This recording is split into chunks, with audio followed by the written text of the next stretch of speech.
Item ಯಾವುದೇ ಇರಲಿ try ಮಾಡಿ ಆಚಿ ಚಿಕನ್ ಮಸಾಲಾ.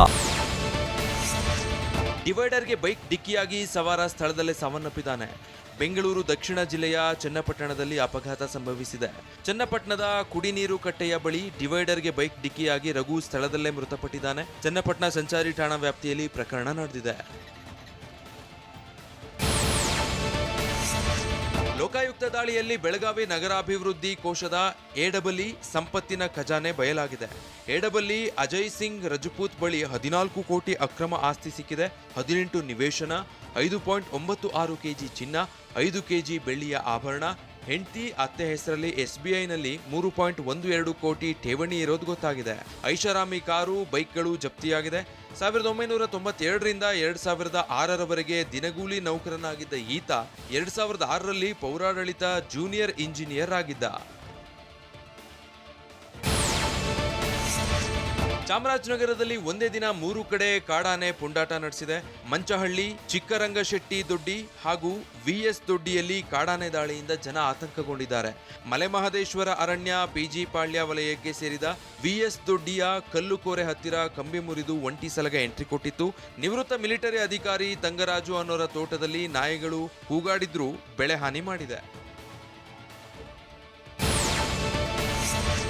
ದಾವಣಗೆರೆಯ GM ವಿಶ್ವವಿದ್ಯಾಲಯದಲ್ಲಿ ಆವಿಷ್ಕಾರ ಕಾರ್ಯಕ್ರಮ ನಡೆಯಿತು. ವಿದ್ಯಾರ್ಥಿಗಳು ಸಿದ್ಧಪಡಿಸಿದ AI ಮಾದರಿ ಮಾಡೆಲ್ಗಳು ಗಮನ ಸೆಳೆದವು. ವಿವಿ ಕುಲಪತಿ ಪ್ರೊಫೆಸರ್ ಸಂಕಪಾಲ್ ವಿದ್ಯಾರ್ಥಿಗಳ ಆವಿಷ್ಕಾರದ ಬಗ್ಗೆ ಮೆಚ್ಚುಗೆ ವ್ಯಕ್ತಪಡಿಸಿದರು. GM ವಿವಿ ವ್ಯಾಪ್ತಿಯಲ್ಲಿರುವ ಹಾಲಮ್ಮ PU ಕಾಲೇಜಿನ PU ವಿದ್ಯಾರ್ಥಿಗಳಿಗೆ ಗೌರವಿಸಲಾಯಿತು. ಹೆಚ್ಚು ಅಂಕ ಗಳಿಸಿದ ಮಕ್ಕಳ ಪಾಲಕರಿಗೂ ಸನ್ಮಾನ ಕಾರ್ಯಕ್ರಮ ನಡೆಯಿತು. 47 ವರ್ಷಗಳ ಪರಂಪರೆ ಹೊಂದಿರುವ ಆಭರಣ ಕ್ಷೇತ್ರದಲ್ಲಿ ಹೆಸರಾಗಿರುವ ರೀಗಲ್ ಜ್ಯುವೆಲರ್ಸ್ನ ಹೊಸ ಶಾಖೆ ತೆರೆಯಲಾಗಿದೆ. ಬೆಂಗಳೂರಿನ HSR ಲೇಔಟ್ ಹಾಗೂ ಜಯನಗರದ 4th ಬ್ಲಾಕ್ನಲ್ಲಿ ನೂತನ ಶಾಖೆ ಆರಂಭಿಸಲಾಗಿದೆ. ಸ್ಯಾಂಡಲ್ವುಡ್ ಖ್ಯಾತ ನಟ ರಿಷಬ್ ಶೆಟ್ಟಿ ಮತ್ತು ನಟಿ ಅಮೂಲ್ಯ ಮಳಿಗೆಗಳನ್ನು ಉದ್ಘಾಟಿಸಿದ್ರು. 2 ಮಳಿಗೆಯಲ್ಲಿ ಬಗೆ ಬಗೆಯ ಹೊಸ ವಿನ್ಯಾಸ ಹೊಂದಿರುವ ಆಭರಣಗಳು ಮತ್ತು ರೀಗಲ್ ಜ್ಯುವೆಲರಿಯ ಹೊಸ ಡಿಸೈನ್ ಜ್ಯುವೆಲರಿ ಲಭ್ಯವಿದೆ. ರೀಗಲ್ ಜ್ಯುವೆಲರ್ಸ್ ಮಾಲೀಕರಾದ ಶಿವದಾಸ್ ತಾಮರಶ್ ಮೇರಿ ಸಂತಸ ವ್ಯಕ್ತಪಡಿಸಿದ್ದು ಗ್ರಾಹಕರಿಗೆ ಧನ್ಯವಾದ ತಿಳಿಸಿದ್ರು. ಮುಂದಿನ ಹಂತದಲ್ಲಿ RR ನಗರ ಮತ್ತು ಯಲಹಂಕದಲ್ಲೂ ಹೊಸ ಮಳಿಗೆಗಳ ಉದ್ಘಾಟನೆಗೆ ಸಿದ್ಧತೆ ನಡೆದಿದೆ. ಭಾರತೀಯ ಚಿತ್ರರಂಗದ ಖ್ಯಾತ ಗಾಯಕಿ ಆಶಾ ಭೋಸ್ಲೆಗೆ ಹೃದಯಾಘಾತ ಸಂಭವಿಸಿದೆ. ಸದ್ಯ ಅವರನ್ನ ಮುಂಬೈನ ಪ್ರತಿಷ್ಠಿತ ಬ್ರೀಚ್ ಕ್ಯಾಂಡಿ ಆಸ್ಪತ್ರೆಗೆ ದಾಖಲಿಸಲಾಗಿದೆ. ಸದ್ಯಕ್ಕೆ ಆಶಾ ಭೋಸ್ಲೆ ಅವರ ಸ್ಥಿತಿ ಸ್ಥಿರವಾಗಿದೆ ಅಂತ ಹೇಳಲಾಗಿತ್ತಾದರೂ ಮುನ್ನೆಚ್ಚರಿಕಾ ಕ್ರಮವಾಗಿ ಅವರನ್ನ ಅಬ್ಸರ್ವೇಷನ್ ನಲ್ಲಿ ಇಡಲಾಗಿದೆ. ಅವರು ಚಿಕಿತ್ಸೆಗೂ ಕೂಡ ಸ್ಪಂದಿಸ್ತಾ ಇದ್ದಾರೆ ಅಂತ ಆಸ್ಪತ್ರೆ ಮೂಲಗಳು ತಿಳಿಸಿವೆ.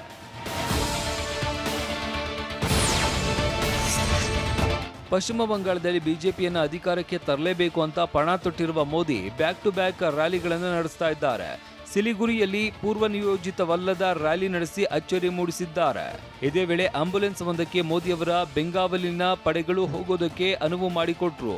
ಇನ್ನು ದೀನಜಪುರ ರ್ಯಾಲಿಯಲ್ಲಿ ಮಾತಾಡಿ ಬಂಗಾಳಿಗರನ್ನ ಅಲ್ಪಸಂಖ್ಯಾತರಾಗೋದಕ್ಕೆ ಬಿಡೋದಿಲ್ಲ ಅಂತ ಹೇಳಿದ್ರು.